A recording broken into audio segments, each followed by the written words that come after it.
one gate expand might be a little bit too greedy for this map if the Zerg player decides to go very aggressively. So I wouldn't be surprised to see a double adept before expand rather than afterwards. Yeah, one build that was common in the meta for a while that would punish early pool builds was 2 Gate Adept into Oracle before expanding. Because if the Zerg commits early on to build a bunch of lings, if you can force them to make queens and spores and even more units, you can just keep putting them more behind while defending their aggression. Yeah, and we'll find out how the players want to play it out. Spawning in the top left, we've got the blue Zerg. It is Namshar. And spawning in the bottom left, we have our red Protoss player, tied 1-1 with his opponent, JaKaTaK.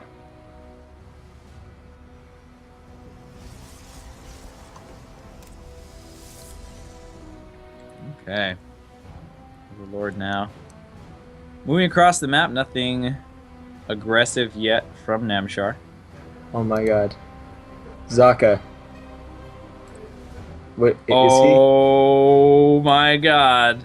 He actually... See... He's gonna roll the dice and be totally okay. Yeah. I would never do this in a series. So risky. It's so risky. If Namshar had 12 pooled, he would be dead.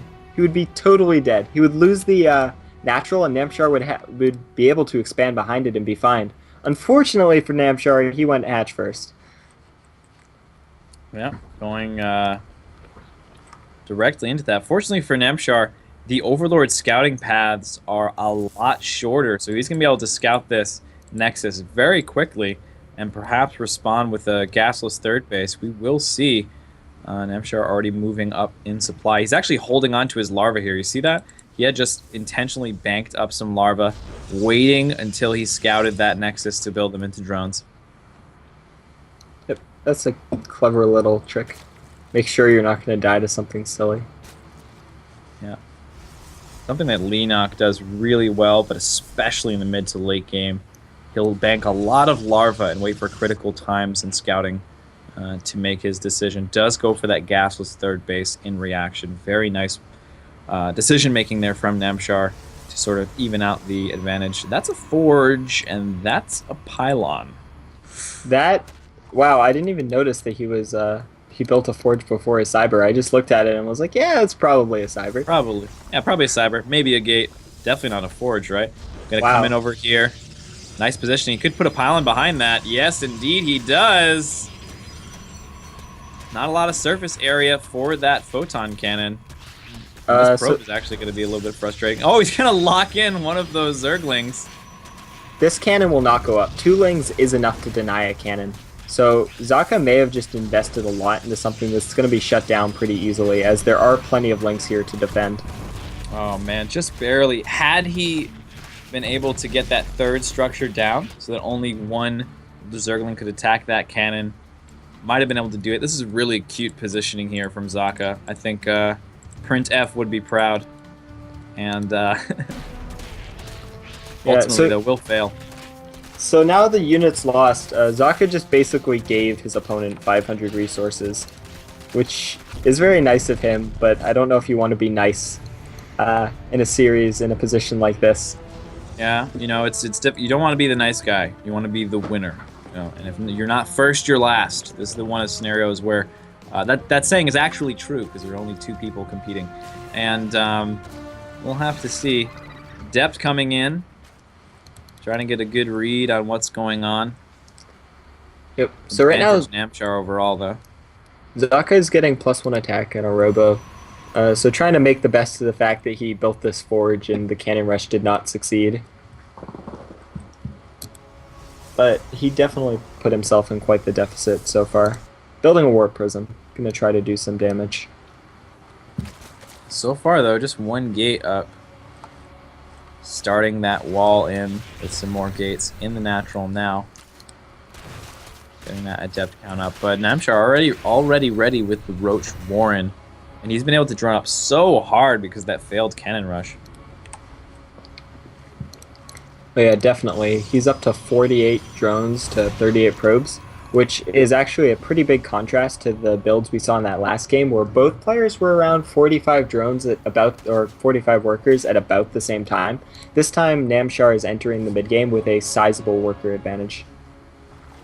Let's see if he droned too hard. A little bit of harass coming in, not much in the way of units for defense. Yep, he's only got one gate completed. No, two gates completed, but only one's a warp gate. And so this is just going to be a 4 adept drop. Click on as many drones as you can and try to make up what you lost earlier.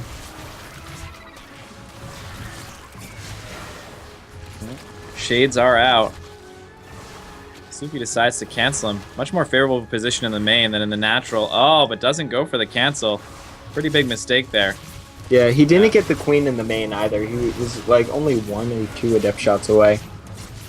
Yeah, and there was only one roach in there, and nothing was moving over. So, yeah, one of the things that who was it that was playing yesterday? It was Monty yesterday. It was really great about just phenomenal adept control. Always canceling the shade at the right time, or going through with the psionic transfer at the right time. It's super critical to being a strong Protoss player. We do have Spire play here coming out of Namshar. It's a good map for it. Oh yeah, definitely. It's pretty it's pretty hard for the units to move between the bases, especially because JaKaTaK has a bunch of buildings at the top of his main ramp. And in fact, the building placement at the natural means his units would have to go around the nexus to get to the main. So moving between the bases, especially with the way his SimCity is set up, is a little bit annoying for JaKaTaK, and if a big meta count comes up, it can become a big problem very quickly. Yep, absolutely. And in general, in this matchup, having a Spire is just a nice thing to have. Having that ability to say, at any moment in time, I can decide to bank up money and do a big muta switch, very strong. And then also in the late game, getting that Corruptor Broodlord set up can be pretty critical. We are going for, generally speaking, a range composition here. Not too much banked up for Namshar yet, so this might be a bit of a waiting moment, especially with these Ravagers morphing in. Don't think we're going to make use of that Spire just yet. We will have it in position if necessary. Sokka moving around. Quite a strong Immortal force here. Scouted by Namshar. Namshar is trying to get into a position so he can engage before the force fields will be able to section them off too much. Because if he engages by the 3rd, because of this kind of big island, it can hurt him. Ooh, nice big corrosive bile hits there. Kill a sentry. Ooh, he picks off the obs as well. That's nice. I think that was very convenient. I'm not sure if he was doing that on purpose or he was just trying to kill the force field.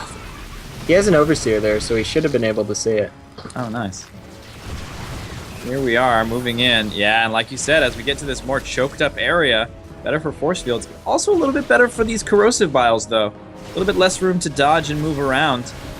Lynx coming in from the north with another force here. Really nice job using the different surrounding forces here. Big concave for Namshar. This has gone really well for him.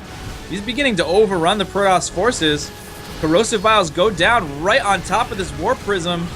Oh my god, is this how it ends? Yeah, JaKaTaK just lost pretty much his entire army trying to do this aggression, and he GG's out. Namshar makes the comeback.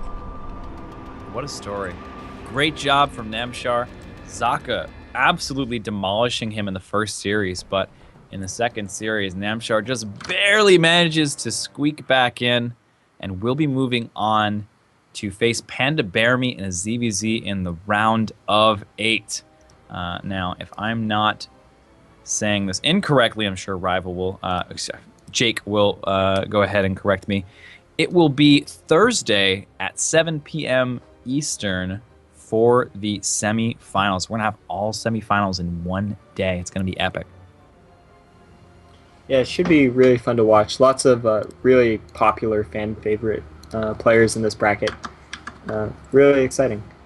Yep, so those final quarterfinals will be Jon Snow versus Tefl in a ZVZ, Panda Bear Me versus Namshar in another ZVZ. So there will be a Zerg in the finals, the first 4 Zerg players up there. Monty versus Beastie Cutie, and then we'll have TVT to round it all off, Semper versus Dolan. Really excited to see what kind of positional play Dolan can bring into a TVT matchup. Oh yeah, he was on top of things today because when you looked at Zaka, he was using the positional plays, and to see him get totally outplayed like that is just Yeah. really impressive. Yep, very, very great to see young up and coming American talent through into the pool. But we'll see a lot of really powerful opponents in the round of 8. We'll see how far our buddy Dolan can make it. My name is JaKaTaK. Thanks, of course, to Hawkeye for all of the adminning, observing, overlording, and making everything awesome, and productioning as well. Occasionally chatting in the Twitch chat. Big shout outs to the players for their games. Thank you, Kevin, for joining me in this fantastic cast. It's been a good time. And of course, you can find me at JaKaTaK TV, Twitter, Facebook, Pornhub, YouTube, whatever your channels like, whatever websites you enjoy visiting. Just go ahead and type /JaKaTaK TV at the end. You just might find me there. Who knows? And of course, the lovely other Jax in this is at HJaxify, is directly under his very handsome face this evening. Thank you for joining us. And as always, you could have watched something else, but you decided to join us and watch, and we all here at the RSL appreciate that very much. Hope to see you on Thursday for the semis. See you later.